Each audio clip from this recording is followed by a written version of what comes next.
Hey everybody, I want to talk a little bit about marriage. And when it comes to the Christian life, the life we live in this world, marriage, of course, is one of the most important things that we go through, that we experience. And of course, let me just say from the outright, of course, not everyone is married. And for many people, a life of singleness is what God calls them to. That's a gift. The Bible describes it as a gift. Some people are called to singleness. And for all of us, I think, I know that part of life we are called to singleness. So nobody's married for their entire life, of course. Your childhood, for example. So certainly we're not always married. Not everyone is married. But for many people, marriage is part of life and really is one of the most sort of life-shaping, life-altering, challenging, exciting, difficult, wonderful parts of life. And even for those who are not married yet and do want to be married, what happens? Your life, so many ways, becomes consumed with trying to find that particular spouse that you're looking for. So marriage is an important thing, and I think it's worth talking about.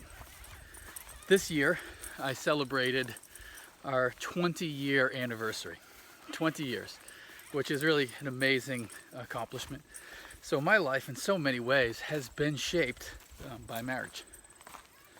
And we can say a lot about marriage, but here's what I want to say from the start. It is God-given. Marriage is not something that we as human beings came up with on our own. Marriage is something that God came up with and that He gave to us as human beings. He made us male and female. And as male and female, He calls us to this committed, exclusive, and really lifelong commitment. Now, it's a broken world. So much of the life we live is filled with sorrow, and many marriages don't last. I think the latest statistic runs about 50%, they say, 50% of marriages don't make it. And divorce is, if you or yourself have never experienced divorce, then you probably know someone. Maybe your parents, maybe a good friend, maybe your siblings, maybe your kids. As we all know, that marriage is, though God calls us to permanence, oftentimes is not permanent. That being said, let me say this.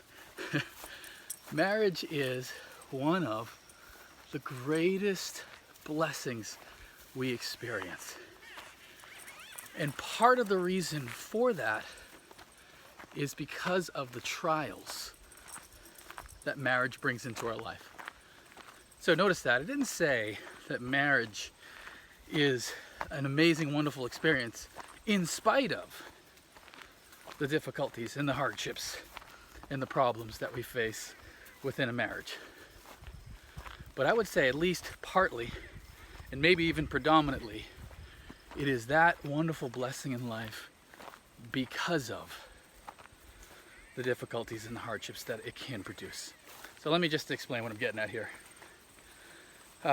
Early on in marriage, one of the things that somebody either told me or really just came to this conclusion from reading the scriptures was that it's not about marriage. Marriage is not about marriage. In fact, if you make marriage about marriage, that's when you run into problems.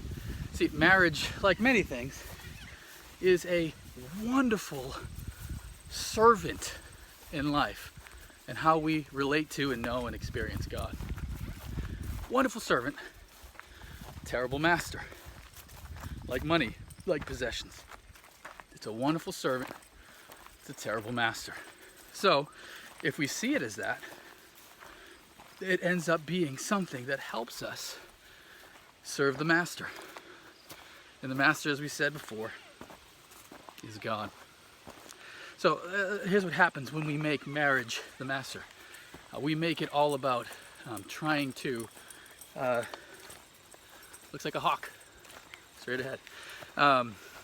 We try about trying to make our marriage perfect, making sure we get all of the happiness that we seek in life from that marriage.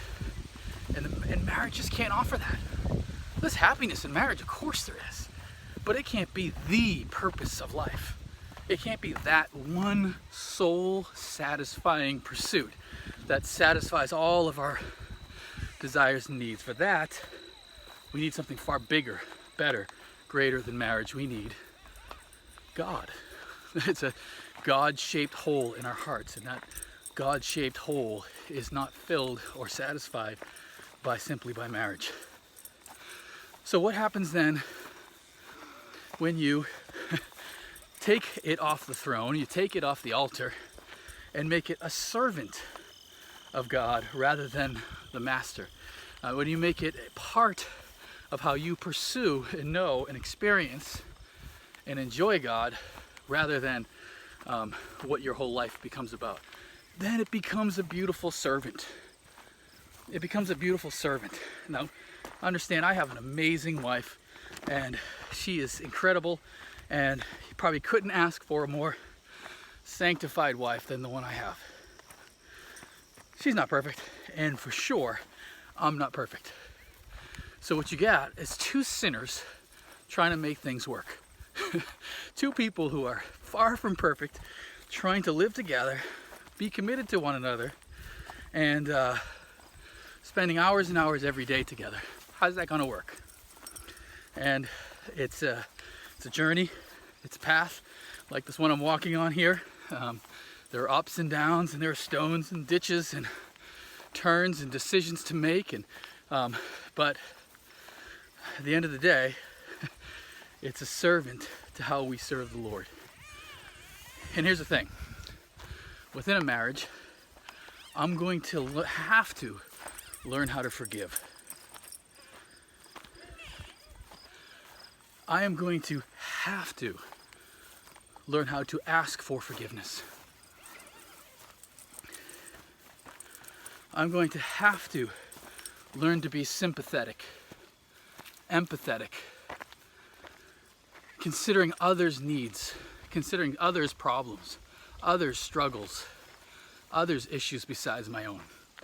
Now, again, if you're called to a life of singleness, you still do that. You do that with your friends, you do that with your family, you do that with everyone, strangers that you meet. So don't get me wrong, I'm not saying this is only exclusive to the Christian Christian marriage, but this is a huge part of what we do in marriage, is learn to deal with each other's foibles, temptations and sins, struggles.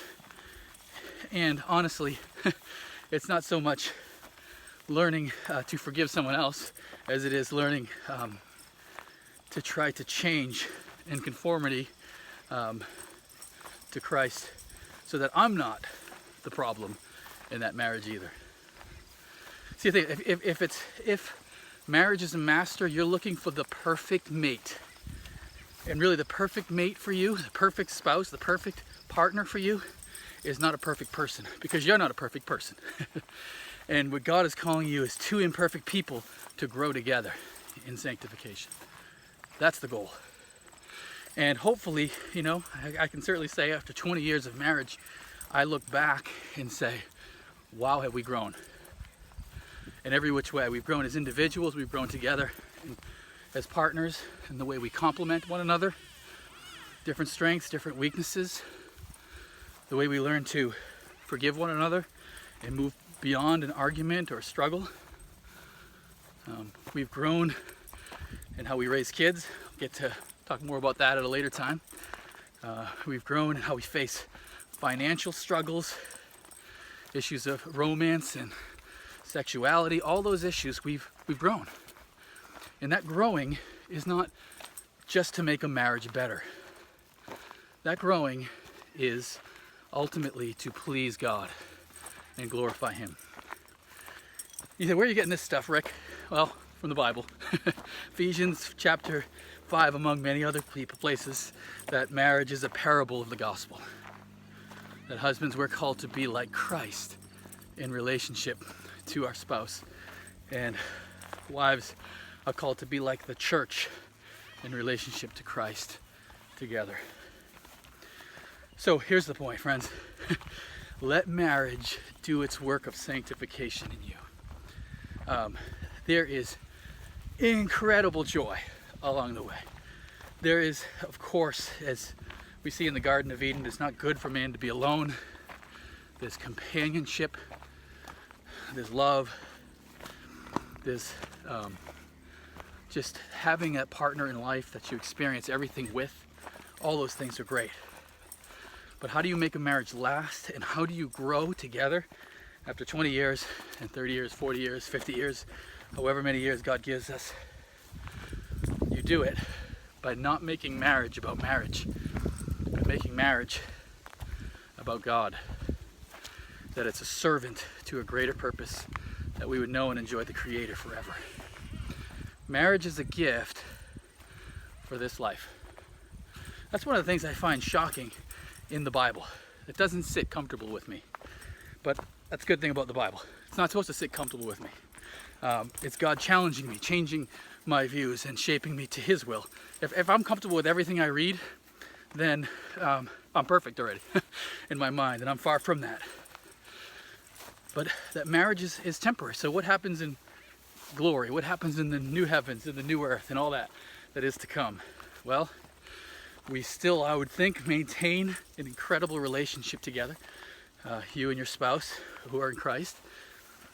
But that marital relationship was a parable for something greater, and it doesn't last beyond death. That's why, we say till death do us part. That's why widowhood does break a marriage, and there's a thing called remarriage and so forth. That ultimately, friends, that it is for this life and this life alone. Faithfulness. So let me take the sort of perspective of a husband, since that's my perspective. One of the things God calls us to in marriage and in life is faithfulness. I mean, that's in so many ways the calling of the Christian life, isn't it? To be faithful to God. We're called to know God and serve God and enjoy God, to be faithful to God. Well, how do we learn how to be faithful to God? Can you be faithful to your one spouse? Can you put aside pornography? Friends, one thing I would say, pornography destroys marriages. Because what it does is it introduces a foreigner into the picture. And that foreigner creates options, in a sense. And those options create a temptation away from faithfulness. Can you be faithful away from flirting with someone who's not your spouse? Can you be faithful when it comes to your heart, your emotional connection with someone who's not your spouse? And friends, if you can't do that in your marriage, how do you think you're going to immediately turn and do that in relationship to God? Friends, here's the thing though, of course, we're sinners, we mess up, and I'm sure there are people who have experienced failures in any one of these areas when it comes to faithfulness. So what do you do when you fail? Well, like this journey up this hill here, or mountain, when you mess up, you keep going. Here's what Satan would love to do when it comes to marriage. He'd love to have you wallow in your failure. He would love to have you look at the ways you have not lived up to faithfulness, the ways you have been selfish and self-centered, and have you just take that and lead you further away from God and from your spouse. So you've allowed a sin to lead to a greater sin. Instead of stopping dead in your tracks, if I'm going the wrong way, what's the best way to go? What's the best way to get where I need to go? Stop, turn around, go back heading in the right direction, right? So if you fail, you repent, you turn to God in faith, and you seek his face once again. And you continue to seek to grow together. Be open, be honest with your spouse, and then put God on the throne where he belongs. Put marriage as a servant towards that end. Enjoy the ride, because it is a blessing. One last word of advice for those there who are married. Protect your heart. Protect your heart. See, here's one of the big differences between the Christian faith and a lot of other moral systems. A lot of other moral systems say it's really about what you do, not what you think, not what your motives are necessarily even, not your emotion, but what you do. And I get it. That's what has the most sort of outward effect upon others. But one of the things that the Christian faith has always said, even way back in the history of Israel, is that what we do begins with the heart. That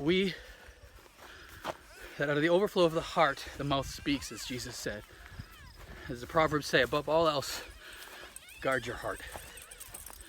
See, once your heart is grabbed by something outside of the marriage, love for your job and money, possessions, another woman, some other perversion, whatever the situation is, the idea of divorce and being a bachelor again. By the way, one of the advice I was given when I was younger in marriage is don't even bring up the D word. Pretend like it doesn't exist. Because once you start talking about it, once you bring it up, it's there. It's in your mind. It's like Inception, right? It's in the picture. But instead, drop it completely out of your mind. Friends, guard your heart, because your heart will eventually lead you to your actions. Say, I'm going to cut out whatever is pulling me away from the path. Whatever is leading me in the wrong direction, I'm going to cut it out early at the source. And I'm going to continue to faithfully serve the King on the throne through one of the many means he's given us. And that is the means of marriage, of having a spouse. All right, guys. Well, beautiful views out here in Vermont, northern Vermont. I don't think I'm all that far from the Canadian border. And just a beautiful day here in August during this sabbatical. My wife back at the cabin, and looking forward to continuing on serving the Lord until the day Christ returns.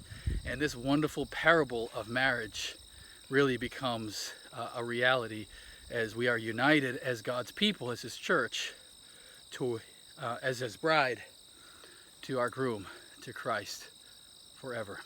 Okay, take care, guys. Love you. God bless.